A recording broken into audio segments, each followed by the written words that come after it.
Assalamualaikum warahmatullahi wabarakatuh. Yang saya hormati dosen pengampu mata kuliah pengembangan kurikulum Dr. Helna Nelis MPD, dan yang saya hormati pula kepada teman-teman yang berbahagia. Di sini saya Aisyah Choerunisa dengan NIM 2312 10 140 akan menjelaskan tentang materi pengembangan kurikulum dengan bertema macam-macam konsep kurikulum. Baiklah, kita masuk ke dalam materi. Jadi, macam-macam konsep kurikulum itu terbagi menjadi 4. Yang pertama ada kurikulum akademik, yang kedua ada kurikulum humanistik, yang ketiga ada kurikulum rekonstruksi sosial, dan yang keempat ada kurikulum teknologi. Nah, sebelum kita masuk ke dalam materi, kalian tahu nggak sih apa itu kurikulum? Pengertian kurikulum yaitu menurut Ali pada tahun 1984 beliau mengkategorikannya ke dalam 3 pengertian, yaitu yang pertama kurikulum sebagai rencana belajar peserta didik, yang kedua kurikulum sebagai rencana pembelajaran, dan yang ketiga kurikulum sebagai pengalaman belajar yang diperoleh oleh peserta didik. Nah, ada pula beliau mendefinisikannya bahwa kurikulum sebagai rencana belajar dengan menggunakan a curriculum is plan for learning. Kurikulum biasanya terdiri dari tujuan. Nah, isinya itu ada materi, ada strategi pembelajarannya, ada evaluasinya. Nah, untuk mendapatkan atau memberikan penjelasan terhadap bentuk-bentuk belajar yang dihadapkannya dalam kurikulum memerlukan penjelasan. Nah, mari kita masuk ke pembahasan yang pertama, yaitu tentang hakikat kurikulum pendidikan akademik. Baiklah, kita masuk ke materi tentang hakikat kurikulum akademik. Nah, di sini ada pengertian tentang kurikulum akademik, yaitu kurikulum ini lebih mengutamakan isi pendidikan. Belajar adalah berusaha menguasai ilmu sebanyak-banyaknya. Orang yang berhasil dalam belajar adalah orang yang menguasai seluruh atau sebagian besar isi pendidikan yang diberikan atau yang disiapkan oleh guru. Karena kurikulum sangat mengutamakan pengetahuan, maka pendidikan sangat bersifat intelektual. Nama-nama mata pelajaran yang menjadi isi kurikulum hampir sama dengan nama disiplin ilmu, seperti bahasa dan sastra, geografi, matematika, ilmu kealaman, ataupun tentang sejarah. Nah, teman-teman, yang selanjutnya adalah materi tentang ciri-ciri kurikulum akademik. Nah, ada berapa sih ciri-cirinya itu? Di sini ada 8 ciri-ciri. Yang pertama, berorientasi pada kompetensi. Yang kedua, memiliki struktur yang sistematis. Yang ketiga, mengintegrasikan teori dan praktiknya. Yang keempat, fleksibel dan adaptif. Yang kelima, berbasis pada standar nasional dan internasional. Yang keenam, mendorong riset dan inovasi. Yang ketujuh, menanamkan nilai etika dan profesionalisme. Dan yang kedelapan, mempersiapkan mahasiswa untuk dunia kerja. Nah, tadi adalah 8 ciri-ciri yang dimiliki oleh kurikulum akademik. Kita sudah mendengarkan tentang ciri-ciri daripada kurikulum akademik. Nah, kurikulum juga memiliki tujuannya masing-masing. Ada tujuan dan kurikulum akademik ini ada 3.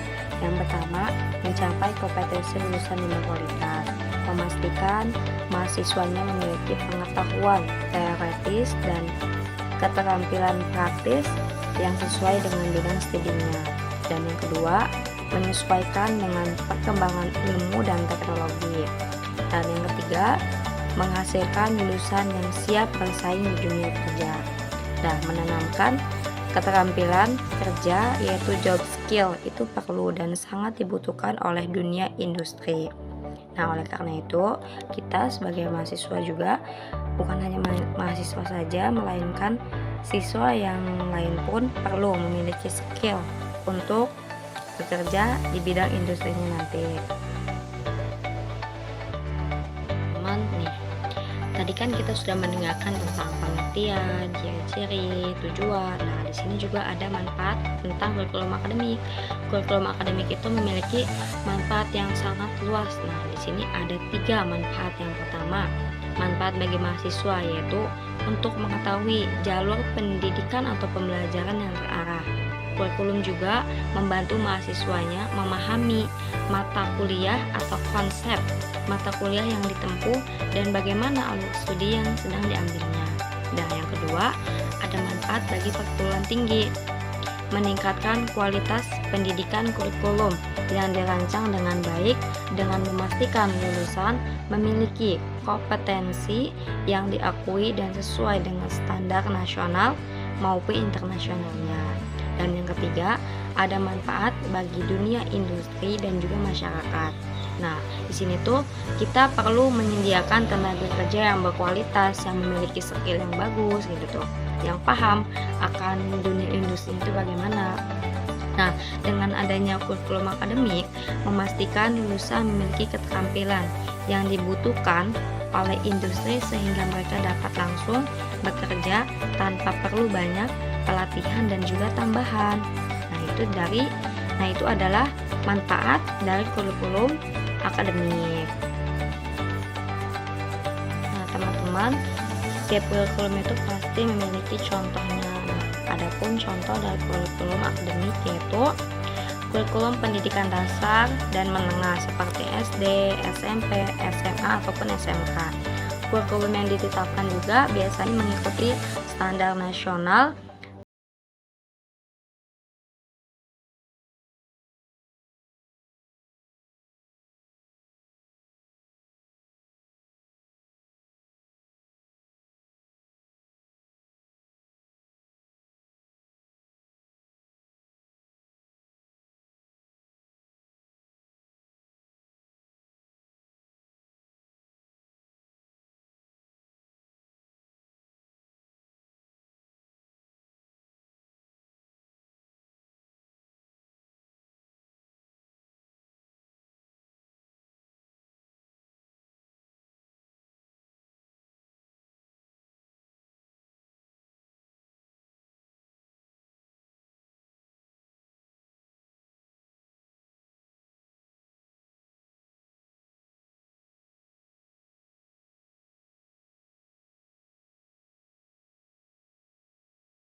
menjelaskan tentang kelebihan dan juga kekurangan pada kurikulum akademik. Nah, kelebihan kurikulum akademik itu yang pertama, menjamin standar kompetensi lulusan. Nah, kurikulum dirancang agar lulusan memiliki kompetensi yang sesuai dengan bidang studi dan juga kebutuhan industrinya. Dan yang kedua, meningkatkan daya saing lulusan. Nah, setelah lulus itu biasanya banyak sekali para pesaing di sana yang ingin atau berlomba-lomba cepat-cepat mendapatkan pekerjaan gitu. Tapi dengan adanya kurikulum yang mengikuti perkembangan teknologi dan juga industri, mahasiswa lebih siap bersaing di dunia kerja.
Yang kelima, integritas yang baik dan positif antar guru dan peserta didik. Di sini maksudnya ke guru itu kita harus sopan gitu tuh. Memiliki komunikasi yang baik kepada guru antara guru dan juga peserta didiknya. Ya teman-teman, sekarang kita masuk ke dalam materi kelebihan dan juga kelemahan pada kurikulum humanistik. Nah, kelemahannya yaitu kurikulum humanistik memiliki keterlibatan emosional yang tidak stabil, tetapi tidak selamanya berdampak positif bagi perkembangan individu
kemandirian.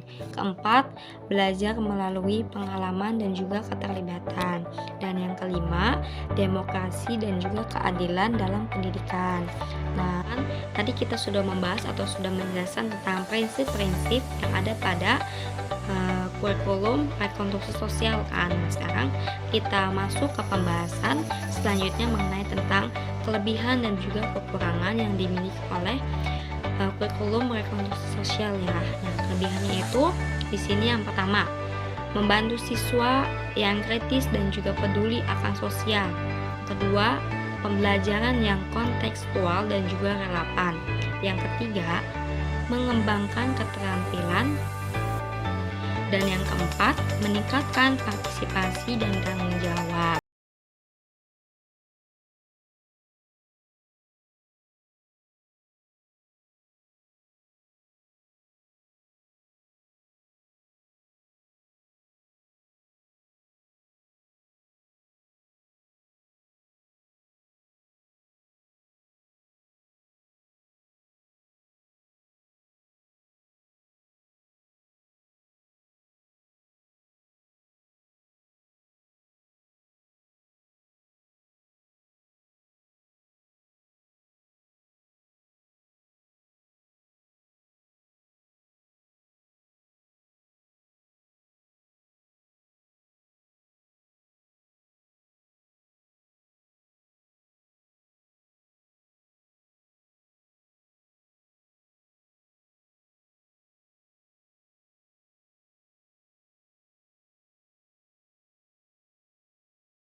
Kurikulum rekonstruksi sosial untuk kegiatan keagamaan dan juga solidaritas nasional.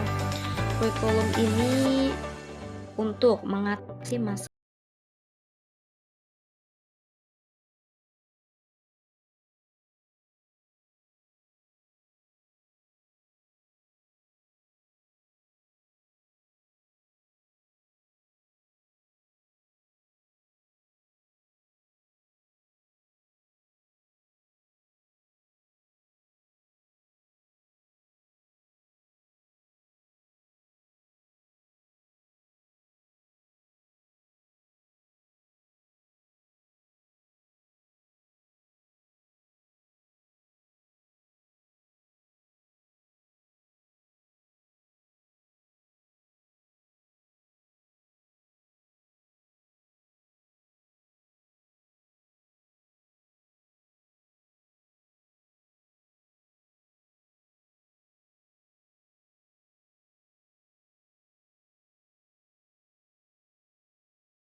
Konsep kurikulum. Nah, itu adalah pembahasan dan juga materi yang sudah saya jelaskan.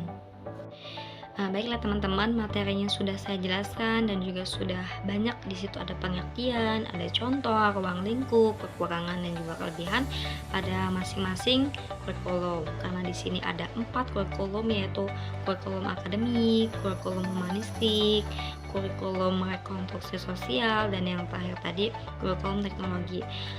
Semoga materi yang saya sampaikan bermanfaat bagi kita semua. Mohon maaf jika ada salah kata ataupun kurangnya saya dalam menyampaikan materi, mohon dimaafkan karena saya pun masih belajar. Terima kasih kepada ibu dosen dan juga kepada teman-teman semuanya. Saya ucapkan terima kasih dan mohon maaf. Wabillahi taufiq wal hidayah. Wassalamualaikum warahmatullahi wabarakatuh.